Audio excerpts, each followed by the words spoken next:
Congress party ಅಂತ ಹೇಳಿದ್ರೆ ಮೇಲಿನಿಂದ ಹಿಡಿದು ಕೆಳಗಿನವರೆಗೆ ಒಂದೇ ಮಾನಸಿಕತೆ ಇರತಕ್ಕಂತ ಪಾರ್ಟಿ. ಅಲ್ಲಿ ಯಾವುದು ಒಬ್ಬ ಒಳ್ಳೆಯ ಮನುಷ್ಯನನ್ನು ಹೆಕ್ಕಿದಿಗಿಲಿಕ್ಕೂ ಸಾಧ್ಯ ಇಲ್ಲದಂತ ಪಾರ್ಟಿ. ಅದು ಡಿ ಕೆ ಶಿವಕುಮಾರ್ ಇಂದ ಹಿಡಿದು ರಾಹುಲ್ ಗಾಂಧಿ ಅವರಿಗೆ ಅದನ್ನು ಸಮರ್ಥನೆ ಮಾಡತಕ್ಕಂಥದ್ದೇ ಪಾರ್ಟಿ.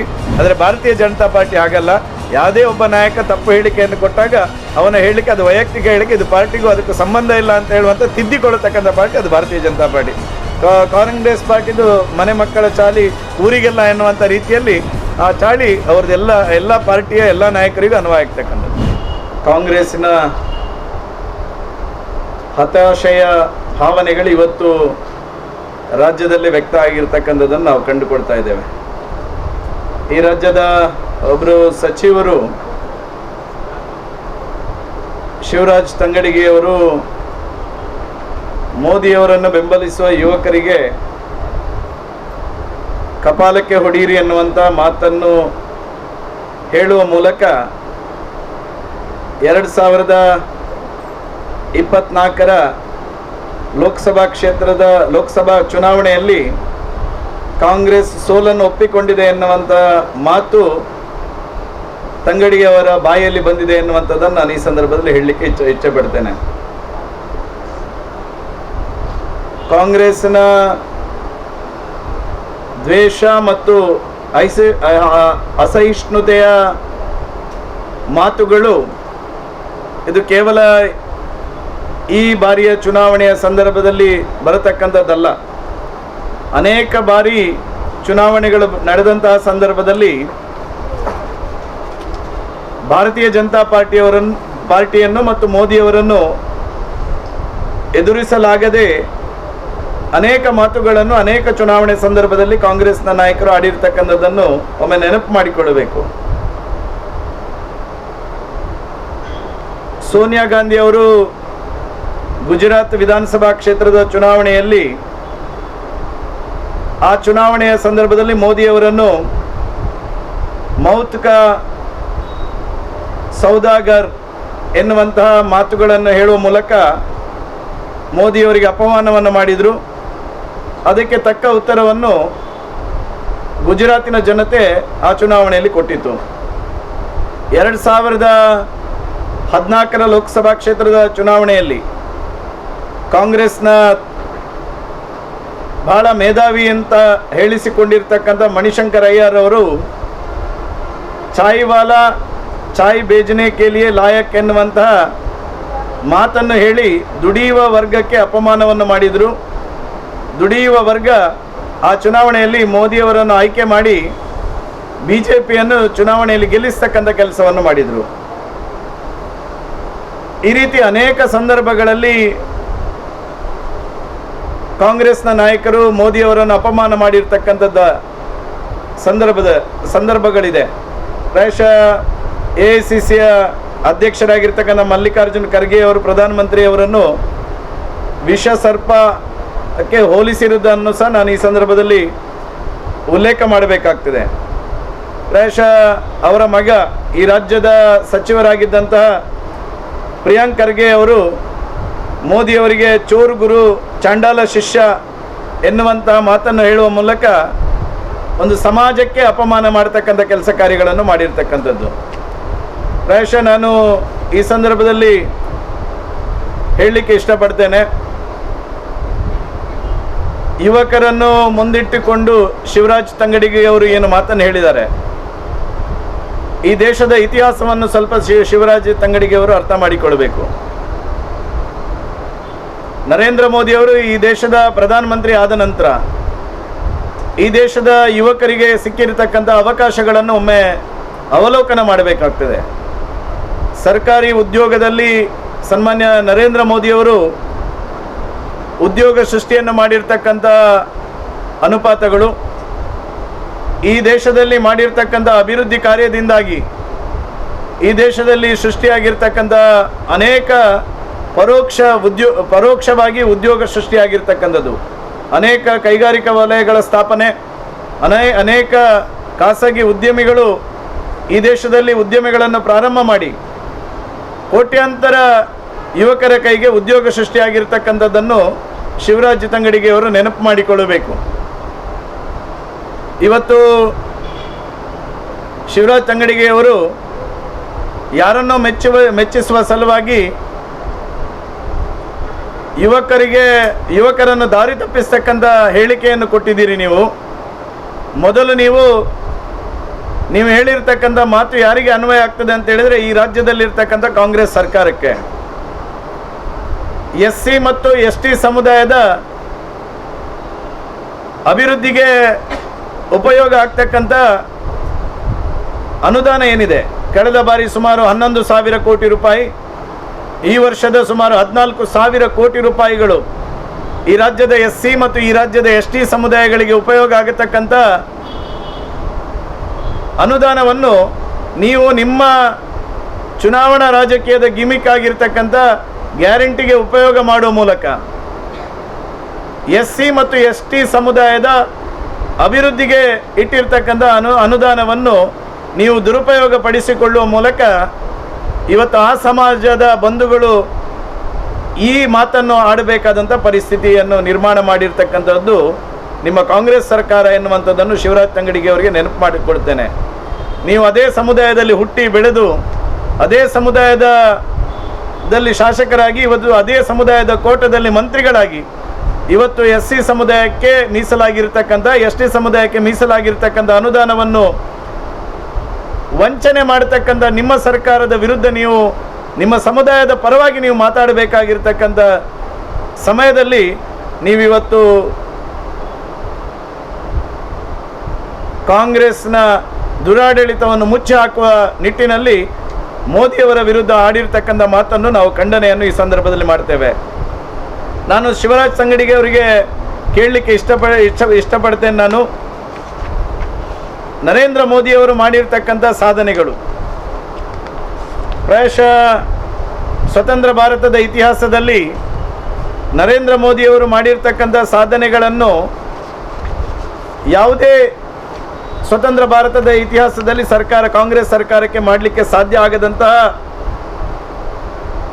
ಯೋಜನೆಗಳನ್ನು ಸನ್ಮಾನ್ಯ ನರೇಂದ್ರ ಮೋದಿಯವರು ಮಾಡಿದ್ದಾರೆ.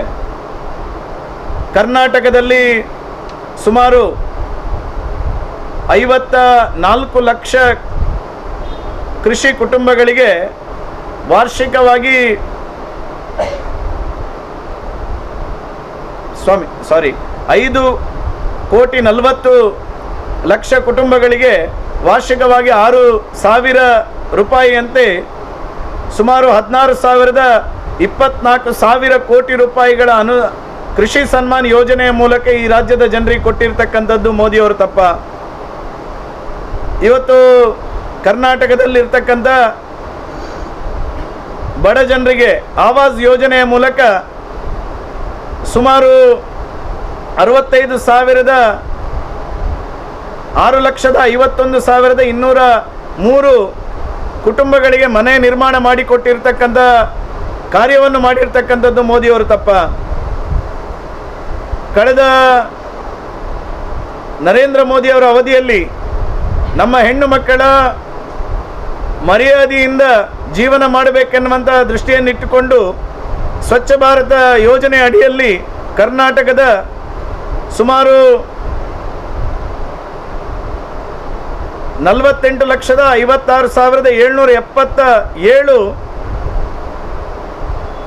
ಮಹಿಳೆಯರಿಗೆ ಸುಮಾರು 15,000 ರೂಪಾಯಿಯ ವೆಚ್ಚದಲ್ಲಿ ಸುಮಾರು 7,285 ಕೋಟಿ ರೂಪಾಯಿಗಳನ್ನು ಸ್ವಚ್ಛ ಭಾರತ ಮಿಷನ್ನ ಅಡಿಯಲ್ಲಿ ಉಪಯೋಗ ಮಾಡಿ ಮಹಿಳೆಯರಿಗೆ ಒಂದು ಆತ್ಮಗೌರವವನ್ನು ತಂದುಕೊಟ್ಟಿರ್ತಕ್ಕಂಥದ್ದು ನರೇಂದ್ರ ಮೋದಿಯವರು ಕರ್ನಾಟಕದಲ್ಲಿ ತಪ್ಪ?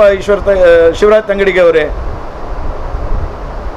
ಈ ರೀತಿ ಮಹಿಳೆಯರಿಗೆ ಸುಮಾರು 40,24,000 ಗ್ಯಾಸ್ ಸಿಲಿಂಡರ್ಗಳನ್ನು ಮತ್ತು ಸ್ಟವ್ಗಳನ್ನು ಸುಮಾರು 1,30,000 ಕೋಟಿ ರೂಪಾಯಿಗಳಲ್ಲಿ ಉಜ್ವಲ ಗ್ಯಾಸ್ ಯೋಜನೆಯ ಮೂಲಕ ಈ ರಾಜ್ಯದಲ್ಲಿ ಕೊಟ್ಟಿರ್ತಕ್ಕಂಥದ್ದು ನರೇಂದ್ರ ಮೋದಿಯವರು ಮಾಡಿರ್ತಕ್ಕಂಥ ತಪ್ಪ? ಈ ರೀತಿ ಅನೇಕ ಯೋಜನೆಗಳನ್ನು ಕರ್ನಾಟಕದ ಜನರಿಗೆ ಕೊಟ್ಟಿರ್ತಕ್ಕಂಥ ನೆನಪನ್ನು ಸಹ ಶಿವರಾಜ್ ತಂಗಡಿಗೆಯವರು ಮಾಡಿಕೊಳ್ಳಬೇಕಾಗ್ತದೆ. ಈ ರಾಜ್ಯದಲ್ಲಿ ಅನೇಕ ಉದ್ದಿಮೆಗಳನ್ನು, ಅದರಲ್ಲೂ ದಕ್ಷಿಣ ಕನ್ನಡ ಜಿಲ್ಲೆಯಲ್ಲಿ ಪ್ಲಾಸ್ಟಿಕ್ ಪಾರ್ಕ್ಗಳಿರ್ಬೋದು, ರೈಲ್ವೆಗೆ ಸಂಪರ್ಕ ಇರ್ಬೋದು, ಬಂದರ ಇರ್ಬೋದು, ರಾಷ್ಟ್ರೀಯ ಹೆದ್ದಾರಿಗಳಿರ್ಬೋದು, ಈ ಎಲ್ಲ ಯೋಜನೆಗಳನ್ನು ಸಹ ದಕ್ಷಿಣ ಕನ್ನಡ ಜಿಲ್ಲೆಯಲ್ಲಿ ಅನುಷ್ಠಾನ ಮಾಡತಕ್ಕಂಥ ಕೆಲಸವನ್ನು ಸನ್ಮಾನ್ಯ ನರೇಂದ್ರ ಮೋದಿಯವರ ಸರ್ಕಾರ ಮಾಡಿರ್ತಕ್ಕಂಥದ್ದು. ಪ್ರಾಯಶಃ ಈ ರೀತಿಯ ಯೋಜನೆಗಳು ಈ ರಾಜ್ಯದಲ್ಲಿ ಅನುಷ್ಠಾನಗೊಳ್ಳುವ ಮೂಲಕ ಅನೇಕ ಕೈಗಾರಿಕೆಗಳು ಈ ರಾಜ್ಯದಲ್ಲೂ ಅನುಷ್ಠಾನಗೊಂಡಿದೆ. ಪ್ರಾಯಶಃ ಇವತ್ತು ಶಿವರಾಜ್ ತಂಗಡಿಗೆ ಅವರಿಗೆ ನಾನು ಸವಾಲು ಹಾಕ್ತೇನೆ. ಕರ್ನಾಟಕ ರಾಜ್ಯದಲ್ಲಿ ಏನು ನರೇಂದ್ರ ಮೋದಿಯವರ ಆಡಳಿತಾತ್ಮಕವಾಗಿರ್ತಕ್ಕಂಥ ಸುಧಾರಣೆ ದೃಷ್ಟಿಯಿಂದ ಅನೇಕ ಕಂಪನಿಗಳು ಕರ್ನಾಟಕದಲ್ಲಿ ಕಾರ್ಯಾರಂಭವನ್ನು ಮಾಡಿದ್ವು. ಇವತ್ತು ಕರ್ನಾಟಕದ ಕಾಂಗ್ರೆಸ್ ಸರ್ಕಾರದ ಆಡಳಿತಾತ್ಮಕವಾಗಿರ್ತಕ್ಕಂಥ ತೊಂದರೆಯಿಂದಾಗಿ ಅನೇಕ ಕಂಪನಿಗಳು ಇವತ್ತು ಕರ್ನಾಟಕವನ್ನು ಬಿಟ್ಟು ಬೇರೆ ರಾಜ್ಯಗಳಿಗೆ, ಅದು ಪುಣೆ ಇರ್ಬೋದು ಅಥವಾ ಬೇರೆ ರಾಜ್ಯಗಳಿಗೆ ಸ್ಥಳಾಂತರಗೊಳ್ಳತಕ್ಕಂಥ ಸ್ಥಿತಿಯಲ್ಲಿದೆ. ಅದನ್ನು ತಡೆಯತಕ್ಕಂಥ ಪ್ರಯತ್ನವನ್ನು ಮಾಡಿ ಈ ರಾಜ್ಯದ ಹೆಚ್ಚು ಯುವಕರಿಗೆ ಉದ್ಯೋಗ ಸೃಷ್ಟಿ ಮಾಡತಕ್ಕಂಥ ನಿಟ್ಟಿನಲ್ಲಿ ನೀವೇನು ಕಾರ್ಯ ಸಾಧನೆಯನ್ನು ಮಾಡಿದ್ದೀರಿ ಅನ್ನುವಂಥದ್ದನ್ನು ನೀವು ತಿಳಿಯಬೇಕಾಗ್ತದೆ. ನಾನು ಈ ಸಂದರ್ಭದಲ್ಲಿ ಈ ರಾಜ್ಯದಲ್ಲಿ ಅನೇಕ ಸರ್ಕಾರಿ ಉದ್ಯೋಗಗಳು ಇನ್ನೂ ಉದ್ಯೋಗಾವಕಾಶವನ್ನು ಸೃಷ್ಟಿ ಮಾಡತಕ್ಕಂಥ ನಿಟ್ಟಿನಲ್ಲಿ ನೀವು ಅವಕಾಶವನ್ನು ಮಾಡಿಕೊಟ್ಟಿರುವುದಿಲ್ಲ. 2 ದಿವಸದ ಹಿಂದೆ ಈ ರಾಜ್ಯದ ಹೈಕೋರ್ಟ್ ಆರೋಗ್ಯ ಇಲಾಖೆಯಲ್ಲಿ ಇರತಕ್ಕಂಥ ವೇಕೆನ್ಸಿಯನ್ನು ನೀವು ಭರ್ತಿ ಮಾಡ್ತಾ ಇಲ್ಲ ಎನ್ನುವಂಥ ಕಾರಣಕ್ಕೋಸ್ಕರ ಚೀಮಾರಿಯನ್ನು ಕರ್ನಾಟಕ ಸರ್ಕಾರಕ್ಕೆ ಹಾಕಿದೆ. ಕರ್ನಾಟಕದಲ್ಲಿ ಅದೆಷ್ಟೋ ಸಾವಿರ ಉದ್ಯೋಗಗಳು ಭರ್ತಿಯಾಗದೆ ಉಳಿದಿದೆ. ಶಿವರಾಜ್ ತಂಗಡಿಗೆಯವರು, ನಿಮಗೆ ನಿಜವಾಗ್ಲೂ ಈ ರಾಜ್ಯದ ಯುವಕರ ಬಗ್ಗೆ ಕಾಳಜಿ ಇದ್ದರೆ ತಕ್ಷಣಕ್ಕೆ ನಿಮ್ಮ ಸರ್ಕಾರ ಆ ಎಲ್ಲ ಹುದ್ದೆಗಳನ್ನು ಭರ್ತಿ ಮಾಡತಕ್ಕಂಥ ಪ್ರಕ್ರಿಯೆಯನ್ನು ನೀವು ಮಾಡಿ.